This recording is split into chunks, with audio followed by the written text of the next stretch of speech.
¿Y cómo estás? Pues muy bien, David. ¿Sexo has tenido ya? Sexo tuve al día siguiente. ¿La pareja sexual la habías tenido previamente? Sí, ¿Y notó diferencia? sí, claro. Sí, claro, me gusta ese sí, claro. Sí. Bueno, os traigo un testimonio muy especial porque mañana me voy de vacaciones, o eso dicen, y hoy tú le pediste a Andrea que te viera, ¿no? Sí. ¿Y qué te dijo? Bueno, que ya... Que sí, que te viera y ya está. Porque al final yo es lo que os digo siempre, si estoy, yo siempre voy a hacer lo imposible, pero es muy importante que confiéis en el resto del equipo. Que yo sé que soy el más guapo y todo eso, pero hay que confiar. Pero bueno, lo importante, ¿cuántos días llevas operado? Pues el jueves, hoy estamos a jueves, exactamente una semana. Y eres el primer testimonio que hago de cirugía sin cicatriz. Sí. Porque he hecho ya bastantes, pero todavía no os he hecho testimonios. ¿Y cómo estás? Pues muy bien, la verdad que el posoperatorio no noté nada de dolor, ni al salir de aquí. Es verdad que vas un poquito anestesiado y este día notas prácticamente nada. ¿Te fuiste a Madrid directamente? ¿O te quedaste a dormir? No, me fui a Madrid, según salí de la operación, me monté en el AVE y me fui a Madrid y desde el día siguiente te puedo decir que se puede hacer vida normal sin ningún problema. ¿Sexo has tenido ya? Sexo tuve al día siguiente. Pero tenéis que esperar, aunque sea sin cicatriz, hay que esperar. Sí. A ver, el hecho de que él lo haya hecho y que esté mal no implica que se pueda hacer. No es dolor, no sientes dolor, sientes tirante y sientes mucha presión, pero no es dolor como tal. ¿La pareja sexual la habías tenido previamente? Sí, ¿Y notó diferencia? sí, claro. Sí, claro, me gusta ese sí, claro. Sí. No, sobre todo en grosor. O sea, no. ¿Y en longitud también lo notó? No, en longitud A ver, no. lo normal, de hecho yo ahora te he apretado en el pubis y te duele. Sí, Al final hay que entender que la sangre llega al pene y que si tu pene tiene dolor, como si te hubieran dado una patada, no fluye. Y si no fluye, la erección no es máxima. vale. Pero bueno, es muy importante que lo notara tu pareja. La elección fue máxima a los 2 días. A los 2-3 días. Si me operaste un jueves, el lunes yo ya aguantaba la elección sin problema. Los 2 primeros días es verdad como que se cansaba el pene y se bajaba. Pero a los 2-3 días ya aguantas la elección sin problema. A ver, esa es la gran diferencia de no hacer cicatriz, pero claro, para que la gente entienda, tú no llevas ningún corte. ¿Ves el pequeñito que te dice, tú lo ves? No, cero, es como cuando te ponen una vía, pues el mismo puntito se te queda. Y ya, de hecho yo ahora no te lo he llegado a ver. Nada. En la foto que te he hecho yo no me he fijado, la verdad. No se ve nada.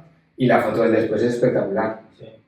Es verdad que faltan 6 meses menos una semana para que empecemos a ver el resultado final. Pero oye, genial. Entiendo que no te arrepientes de haber elegido sin cicatriz. No, para nada, lo volvería a hacer. ¿Cómo fue el proceso de decisión? Porque tenías dudas de cómo Sí, es muy complicado. Es complicado porque es una lucha mental contigo mismo. Encima yo nos ayudo. Sí, no, estáis muy pendientes encima de nuestro y apoyáis un montón. Lo que pasa es que es un tema pues de masculinidad, de seguridad, ¿no? Que al final... y mira, yo en los boxes, antes de entrar en cirugía, estuve hablando con un chico, que no voy a decir su nombre, y estábamos bromeando, nos escapamos, tío, venga, que es que no...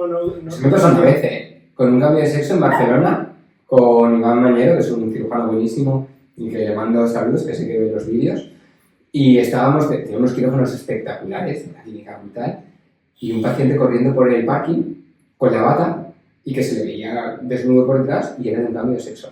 Sí. Y además siempre recordé que dijo, bueno, ya ha pagado todo, ahora ya... Y yo dije, hacer lo que queráis, ¿no? Dios mío, no, pues yo he de reconocerte que hasta el último momento tienes dudas, ¿no? Al final es una parte importante de ti, no a lo mejor a nivel práctica, a nivel funcional, pero sí a nivel psicológico, ¿no? Como hombre y como persona. Entonces te lo planteas muy mucho, y ya no por la pasta. No, por si pasa algo y deja de funcionar, claro, que es el gran este. Claro, y hablaba con él, joder, si yo creo que el 90% de los hombres, que además es el porcentaje que vosotros estimáis, más o menos funcionamos bien y funcionamos normal, ¿por qué nos metemos en estos líos? Pero luego es verdad que ves la diferencia y dices, hostia. Yo te iba a preguntar, porque, joder, eres un chico muy guapo, que tienes éxito seguro, no sé si con el sexo opuesto o con el mismo, pero vamos. Opuesto. Que tienes éxito con las mujeres. ¿Te hacía falta? No. Y te lo comenté, que realmente nunca he tenido una queja. Es que eso la gente no se lo cree. Yo siempre digo a mis pacientes, no les hace No, pero falta. te digo con humildad, ¿eh? O sea, no, si ya lo sé, si yo sé tu caso. O sea, pero quiero que la gente lo sepa y que entienda. ¿Por qué una mujer se puede poner tetas para estar mejor? ¿Por qué mi mujer, que es guapísima, se quiere hacer cosas de medicina estética si le pusiera una coronita de Miss? Ya le han dicho que es muy guapa, no le hace falta más. Pero ella quiere, igual que yo también, me pongo botox o tal. Que entendamos que el hombre puede, que explícanos un poco qué sentías tú. Pues un poco eso, un poco de también te sientes cohibido porque al final la medicina estética en la mujer está muy normalizada en la sociedad, pero el hombre es como que, bueno, incluso lo comentó con mi hermana y un poco de nervios, de tal, y cuando lo haces y lo comentas con varios amigos que lo he comentado, ya se interesan y dices, hostia, pero... Ah, lo has hecho, bueno, pero que yo no quiero, pero cuéntame. ¿Cómo te operas eso y tal, no? Es como una cosa muy loca. Y luego, ya digo, cuando pasas el posoperatorio y lo vas notando, y vas notando que todo es mucho más normal de lo que parece, y dices, joder, qué guay haber Te voy a hecho. preguntar una cosa, que es lo que sé que las chicas hacen cuando yo, bueno, porque a principalmente pecho, ¿se las has enseñado a alguno? Sí. ¡Ah, sí! Sí. soy ya me parece demasiado. De hecho, Un poco violento, pero... luego cogí el teléfono de uno de los chicos con los que me tocó operar esa mañana y hemos compartido imágenes de antes y después y los dos hemos notado un cambio de la hostia. Sí. Sí. Qué bien. Muy contentos. Y con amigos que también me habían visto en vestuario, en el gimnasio y tal, y dicen, hostia, Alex. ¡Qué guay! Sí, Qué guay. Esto no me lo había contado nunca nadie, ¿eh? Sí. Esto no me lo había contado nunca nadie. Pero nada, oye, millones de gracias, enhorabuena. Haremos uno cuando lleves un año, que es cuando de verdad veremos el resultado final. Y muchas gracias por compartirlo, porque te lo agradezco. Me ha venido muy bien, aunque estuviera ahí pre-vacaciones, haber venido, que así tengo mi primer testimonio de Simplicative. De verdad, muchísimas gracias. Nunca había hecho un